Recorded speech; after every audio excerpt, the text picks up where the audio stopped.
On this episode of See Indonesia, we continue our journey to the coral reef epicenter of the world, the Wakatobi Islands. As we head to the islands of Tomia and Binongko.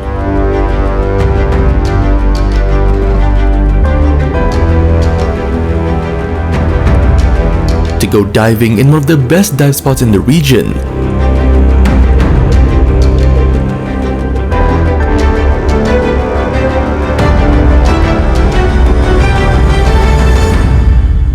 Enjoy some locally grown coffee on a scenic hill,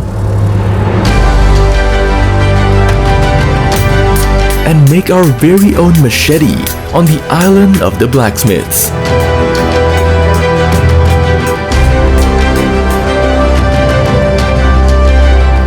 Come see the beauty, only on See Indonesia.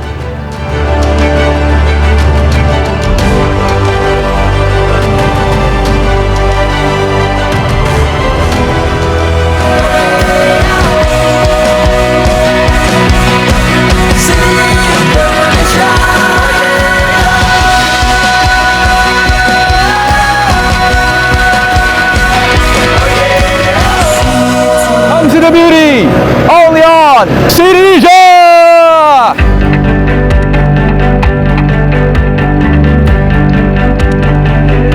Our long and arduous quest to travel to all four of the Wakatobi Islands has brought us here to the final two islands that are located the furthest south of the archipelago, Tomia and Binongko.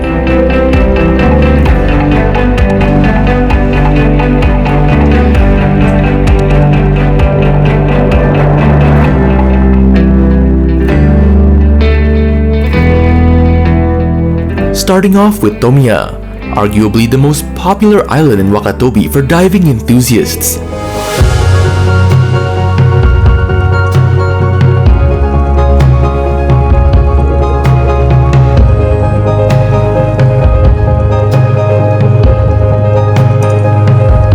And it's for a good reason. Tomia has more than 20 named dive sites, and even more scattered around the smaller islands surrounding it.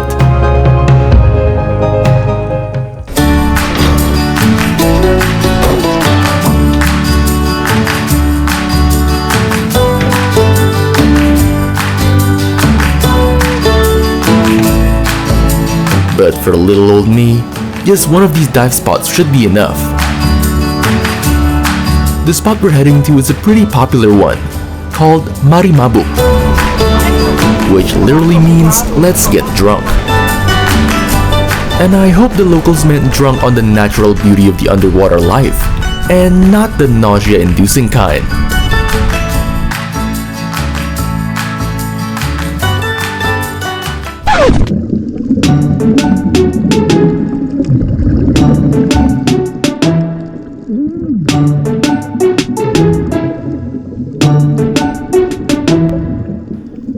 If you missed the first episode of our Wakatobi series, you'd know I'm pretty much as green as you can get when it comes to diving.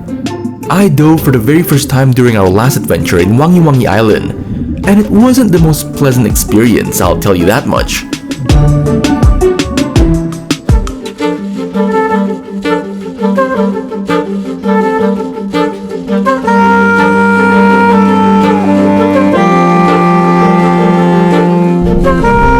So it's fair to say I was more than a little nervous going into my second dive.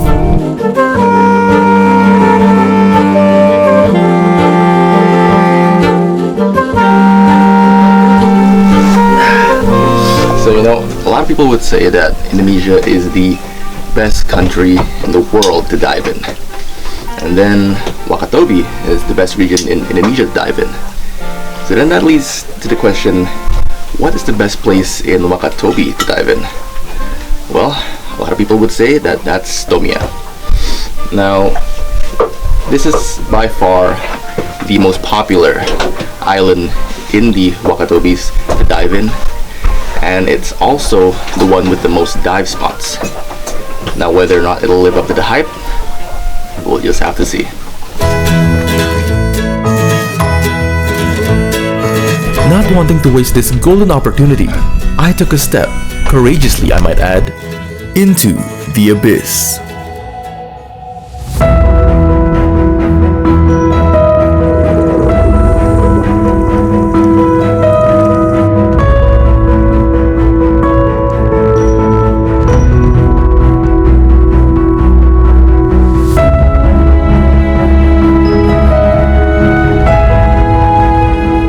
get it now.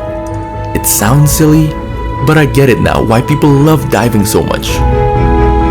Sure, it's intimidating and complicated, and it can hurt you if you're not careful. But there's no other way to see and experience what I see and experience right now without diving.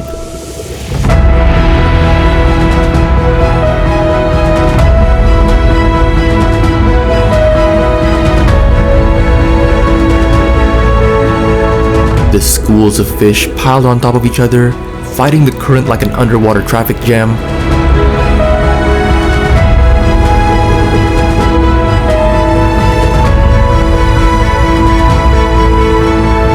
The inquisitive sea turtle, gliding through the water like a majestic bird, unencumbered by its half-ton body weight.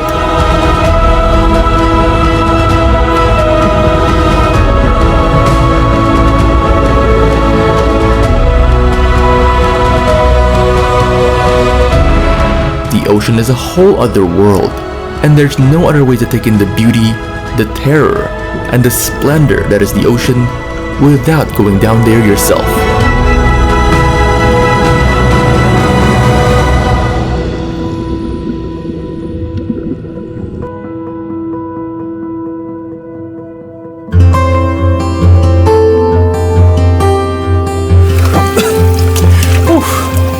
That was miles better than my previous scuba diving experience. The amount of fish, the diversity down there, it's insane. And did you see that sea turtle? That was something else. Yeah, I think safe to say it does live up to the hype.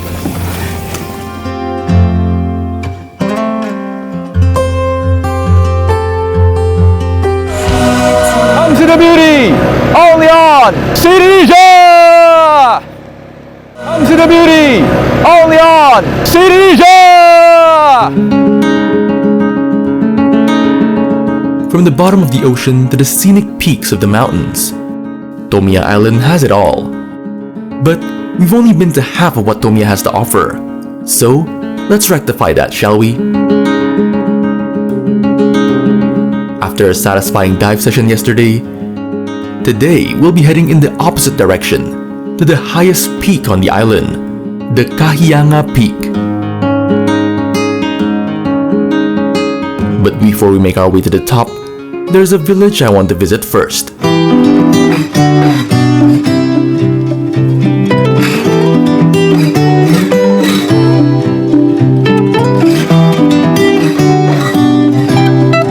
This is the bamboo village at the top of Tomia Island, Kahianga Village, and it's nicknamed the Bamboo Village because, you guessed it, the area grows a lot of bamboo, and a certain group takes full advantage of this abundant resource.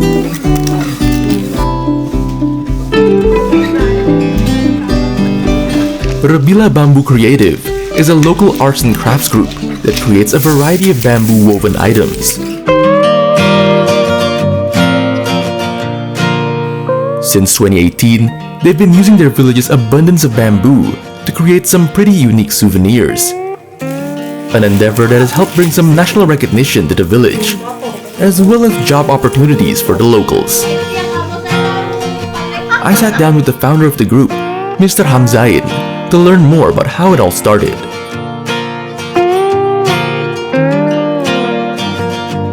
Kelompok Rabila Bambu ini terbentuk dari 2018. Dulu itu di desa Kahianga ini pernah diadakan lomba. Di situ setiap rumah itu harus ada miniatur dari bambu.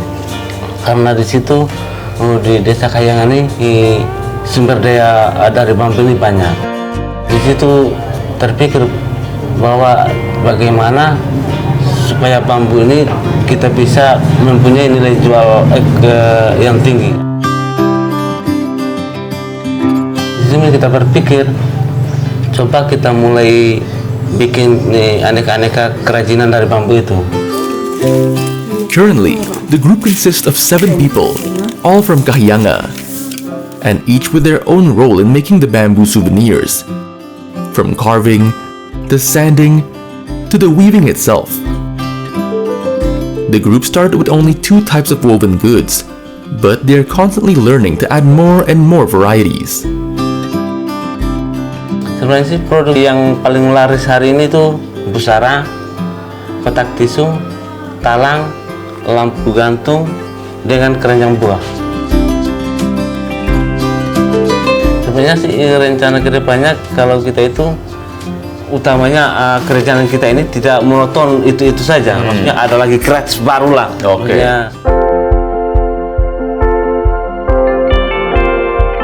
Sebenarnya sih cita-cita saya itu semua ibu-ibu di kelilingan rumah ini bisa berbuat anyaman dari bambu ini.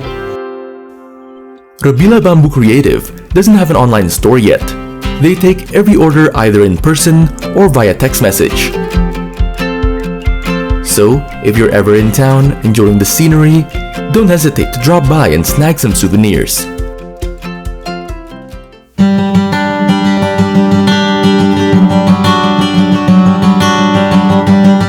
And speaking of enjoying the scenery, I finished my little visit to Robila Creative just in time. Because as the sun began to slowly creep towards the horizon, I made my way higher up towards the peak of Kahianga.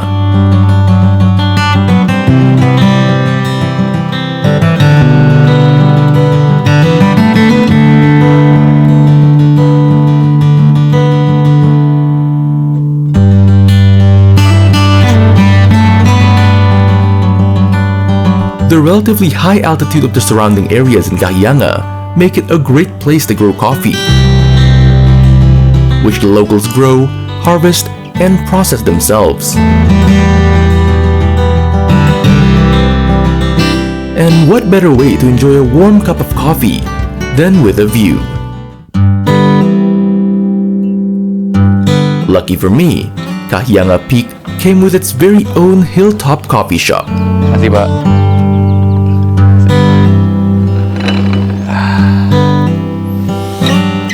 If you thought that Tomia only looked good from down below, you'd be dead wrong because it looks pretty darn good up here as well. This is the Kahianga Peak, and it overlooks pretty much most of the western part of the island and also everything else, and it's pretty darn good. I would say this is probably in my top 5 all-time sunset views.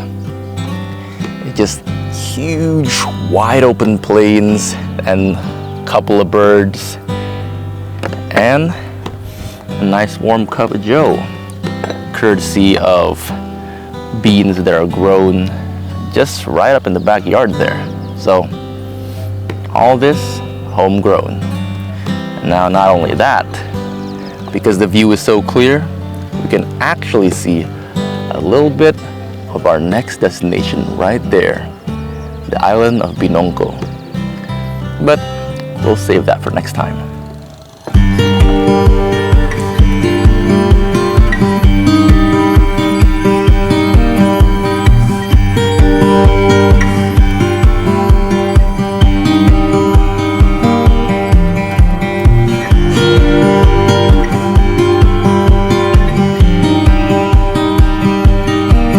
With 3 islands all wrapped up and 1 to go, all that's left now is to travel to our final destination, the legendary island of the blacksmiths, Binongko. And while it pains me to say goodbye to Tomia, I've got a feeling that Binongko has something that none of the other islands have. Come to the beauty, only on See Indonesia! Come to the beauty, only on See Indonesia!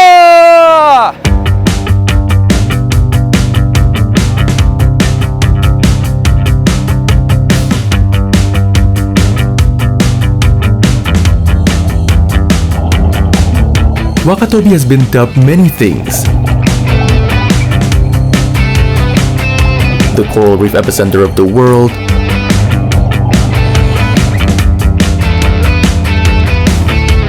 the land of the sea nomads. But before Wakatobi was even known as Wakatobi, this region was known by another name. Kepulauan Pandai Besi, or the Blacksmith Islands. But really, out of the 4 main islands, only one really fits that description, and that's Binongko.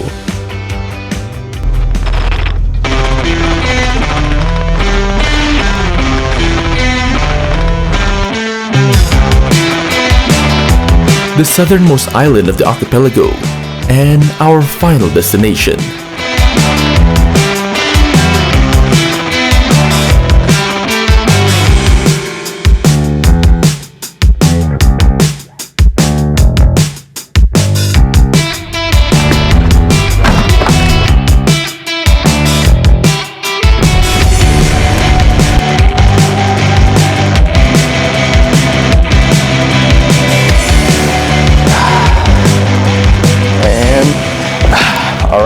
We finally arrived here in Binongko, thus completing our full journey of the 4 major islands in Wakatobi.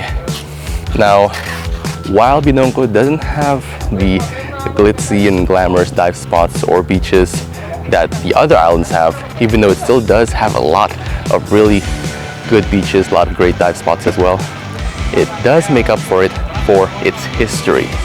And this place, this island, has been known for hundreds of years across many islands in eastern Indonesia for one thing, and that is their legendary blacksmiths.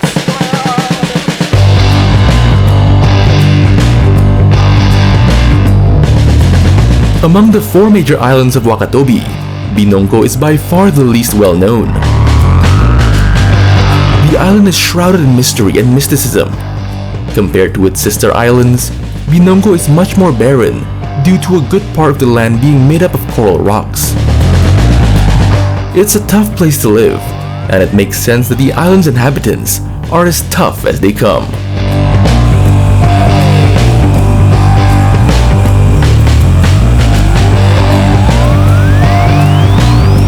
Binongko's blacksmiths specialize in making machetes. Their machetes are so popular, in fact, that many people even speculated that the machete depicted on the Indonesian 1,000 rupiah bill was a Binongko machete. I'm not usually one for souvenirs, but a handmade machete from the island of the blacksmiths? Now that's something I'd like to take home with me. So now we're at a village, one of the villages here in Binongko, and as you can see, there are loads of these makeshift shacks where the local blacksmiths do their trade. Now, in here you'll find that it's hard to find some time without any sort of clanking or the sound of saws and hammers and all the things that you'd associate with a blacksmith forge. And that's just the way it is here in Binongko. That's what the place is known for, and we're hoping to also join one of the local blacksmiths here, and maybe I can also tag along with him, make some sort of knife or something, because that's what they do here. Knives and swords and machetes, that's kind of their thing. Probably gonna get a little bit hot, so maybe I'll need a change of attire. In my quest to bring home a machete, I met with Hairudin, one of the local blacksmiths here in this village. But before he shows me the ropes, I want to learn a little bit more about the history of the blacksmiths in Binongko. Ya, jadi budaya pandai besi di Binongko ini sudah turun-temurun, sudah lama, sejak ratusan tahun yang lalu itu sudah ada dan masih membudidaya sampai sekarang. Kalau Kak Heru sendiri belajar pandai besi itu dari siapa, Pak?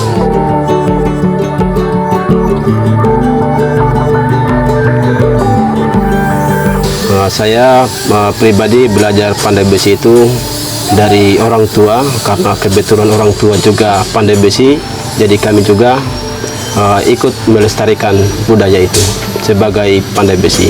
Untuk di kelurahan kami itu, khususnya di Kelurahan Sowa, pandai besi yang aktif sampai sekarang itu sekitar 113 bangsal yang masih beroperasi. Kalau lingkaran pulau itu ada sekitar 300 lebih bangsal yang beroperasi sampai sekarang. barang yang dihasilkan pandai besi di Binongko ini macam apa saja? Iya, jadi ada beberapa macam yang hasil daripada pandai besi di sini. Ini ada parang juga terbagi beberapa macam, kemudian ada pisau dan ada parang samurai dan beberapa parang-parang lainnya. Each forge can crank out about 50 machetes a day. And it's the kind of hard work that doesn't go unnoticed, because all day long, you can hear the grinding and pounding of steel coming from these huts. It's a hard day's work every day out here. Some might say it's a labor of love, but for Hairudin, it's a way to preserve the island's unique heritage. Ya, jadi di sini ini kami tetap melestarikan budaya pandai besi itu, dan sampai kapanpun kami akan tetap melanjutkan budaya ini, dan kami tidak ingin mati dari budaya ini. I couldn't just sit and watch Hairudin do all the work. Well, I mean, I can, but come on, we're shooting a travel show here. So, I got into my work attire and started smithing.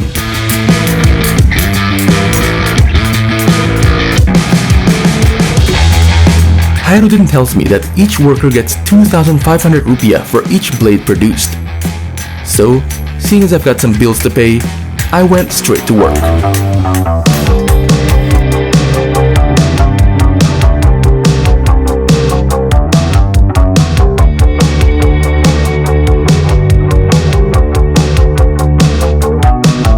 Eventually, after all is said and done, I managed to help make a grand total of 1.5 blades.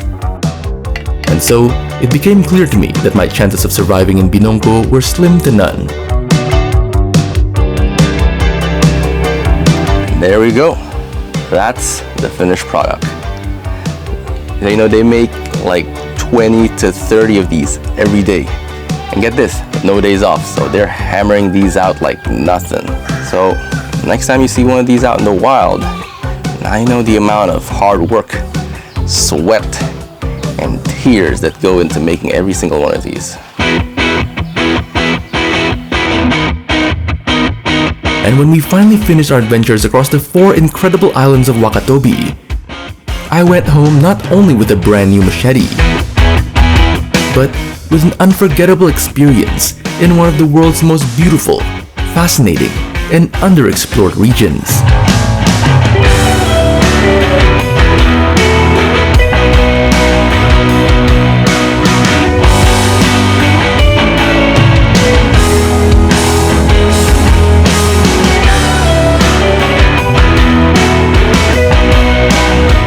More than just a tropical diving paradise, filled to the brim with diverse marine life, Wakatobi is defined by its people, who themselves are a reflection of their homeland. Beautiful, resourceful, resilient, and content, owning very little but giving back a whole lot.